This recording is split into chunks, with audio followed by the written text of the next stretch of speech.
quelque chose que j'avais oublié de dire. En matière des défauts, ça vraiment je dois le dire et je rentre un peu parce que c'est très important. J'aimerais donner ce conseil aux femmes. Quand tu connais tes défauts et tu dois te marier, ne soyez pas pressés de révéler vos défauts. Je vois les filles vous révéler trop tôt vos défauts. Et qu'est-ce qui se passe? Tu vas dire à un homme par exemple que tu as été violé. Cet homme-là ne t'aime pas suffisamment. Et une fois que tu lui dis, il s'en va. Et tu vas dire à 10 hommes que tu as été violé et 10 partent et ils partent avec ton dossier. Et ça va faire que ton dossier va se promener dans la ville.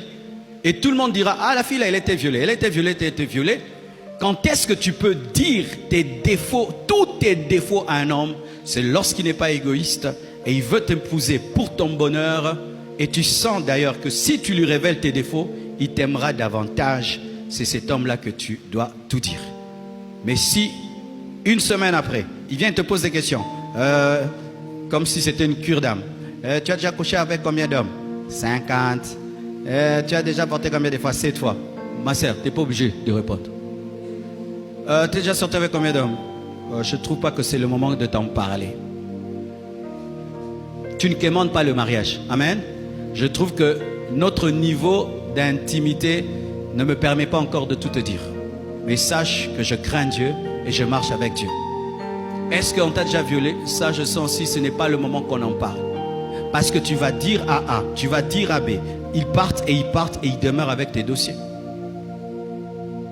Tu n'es pas obligé de répondre à toutes les questions.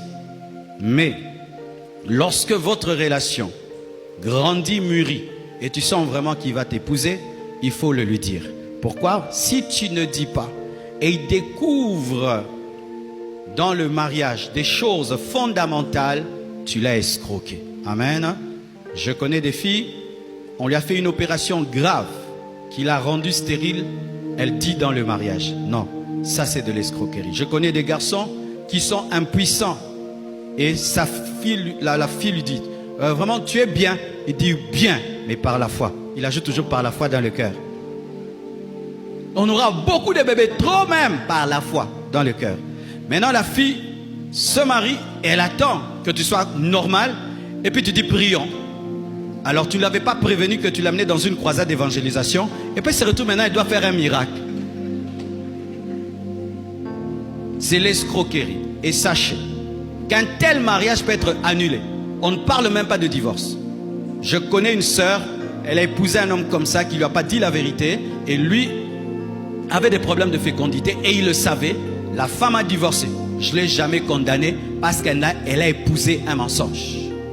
Lorsque vous vous mariez avec des grands mensonges, je ne parle pas des petits mensonges, les graves mensonges, c'est-à-dire que si l'autre savait que tu avais ce problème-là, il n'allait pas t'épouser. Et tu l'amènes à t'épouser, s'il découvre, il sort de ce mariage, frère, je n'ai pas de verset parce que c'est toi qui es escroc. Amen, hein? Amen.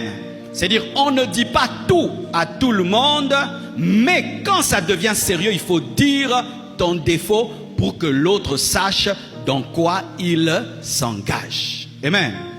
Amen, hein? Donc, c'est une chose importante.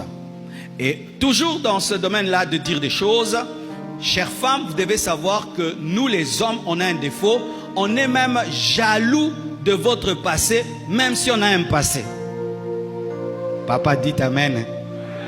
C'est pourquoi, chère sœur, ne faites pas ces choses. Tu lui as parlé quand même, tu lui as dit la vérité. Ah ouais, j'avais 3 copains avant de te connaître. Ok.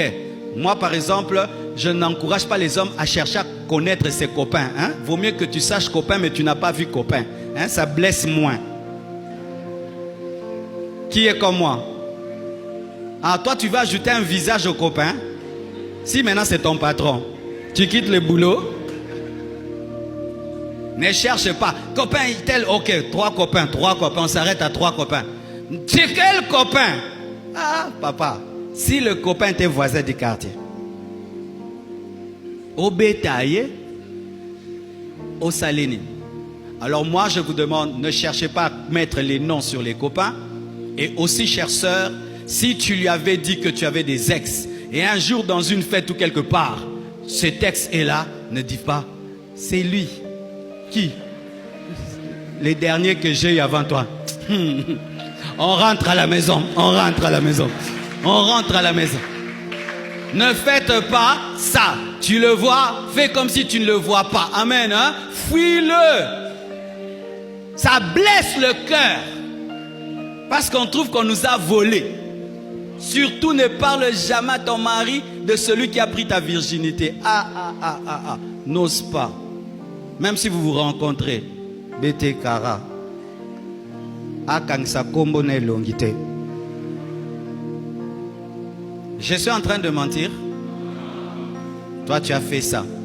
C'est pourquoi il est parti. Parce que maintenant, il ajoute au problème un visage. Et si la personne est connue, maintenant, elle passe trop à la télé. Donc, chaque fois qu'il voit les visages là, il voit les vols. On m'a volé. On m'a volé.